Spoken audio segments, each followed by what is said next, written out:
Hello friends, welcome to my channel the life knowledge. आज मैं आपको एक छोटी सी स्टोरी बताने वाली हूँ। स्टोरी तो छोटी है पर उससे सीख बहुत बड़ी मिलने वाली है। तो चलिए स्टार्ट करते हैं। एक बार गौतम बुद्ध के एक शिष्य ने उनसे पूछा कि बताइए कर्म क्या है। गौतम बुद्ध ने कहा, चलो आज मैं तुम्हें एक कहानी सुनाता हूँ। एक बार एक राजा अपने हाथी पर बैठकर अपने मंत्री के साथ राज्य का भ्रमण कर रहा था और घूमते घूमते एक दुकान के आगे आकर रुक गया। रुकने के बाद उसने अपने मंत्री से कहा कि मंत्री जी, पता नहीं क्यों लेकिन एक विचार ऐसा आ रहा है कि इस दुकानदार को कल सुबह फांसी पर लटका दो। मंत्री ने पूछा कि क्यों महाराज, आप इसे फांसी पर क्यों लटकाना चाहते हैं? इसकी गलती क्या है? क्या वजह है कि आप इसे फांसी पर लटकाना चाहते हैं?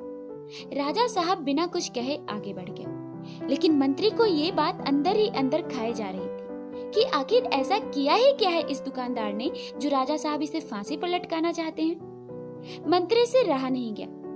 अगले सुबह वह भेष बदल करके आम जनता के भेष में उस दुकान में पहुंचा और देखता है कि वो जो दुकानदार था वह चंदन की लकड़ी बेचता था।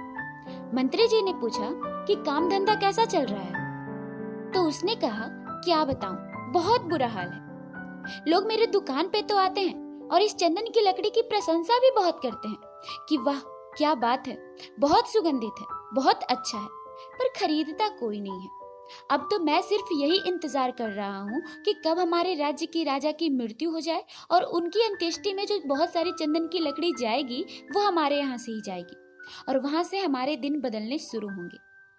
मंत्री को सारा खेल समझ में आ गया कि शायद इसी नकारात्मक विचार के कारण जब राजा साहब इसकी दुकान के सामने से गुजर रहे थे तो उनके दिमाग में भी नकारात्मक विचार ही आया। वो मंत्री बहुत बुद्धिमान थे।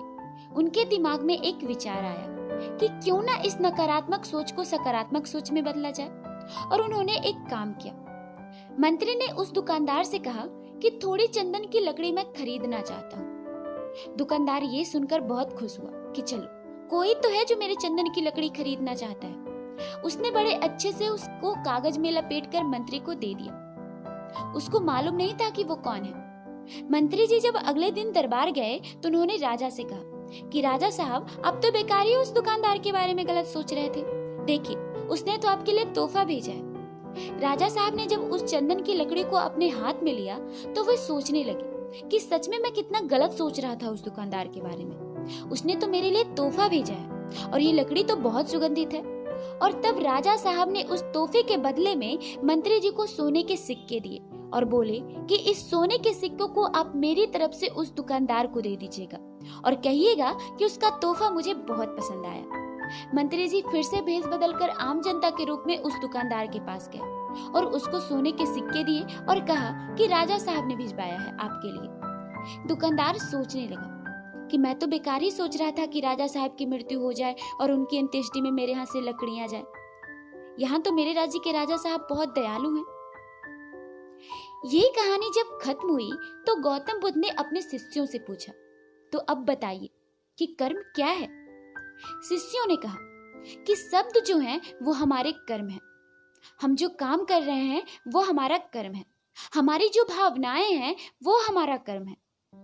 गौतम बुद्ध ने कहा कि आपके विचार ही आपके कर्म हैं। अगर आपने अपने विचारों को नियंत्रित करना सीख लिया तो आप सबसे महान हैं। इसलिए कहा जाता है कि जब आप अच्छा सोचिएगा तो आपके साथ भी अच्छा ही होगा। चलिए ये वीडियो यहीं समाप्त करते हैं। आपको ये वीडियो कैसा लगा हमें कमेंट करके जरूर बताइएगा, और अगर आपके लिए ये वीडियो हेल्पफुल रहा तो लाइक और शेयर भी जरूर कीजिएगा। साथ ही साथ सब्सक्राइब भी कर दीजिएगा। मिलते हैं नेक्स्ट वीडियो में, तब तक के लिए पढ़ते रहिए और बढ़ते रहिए।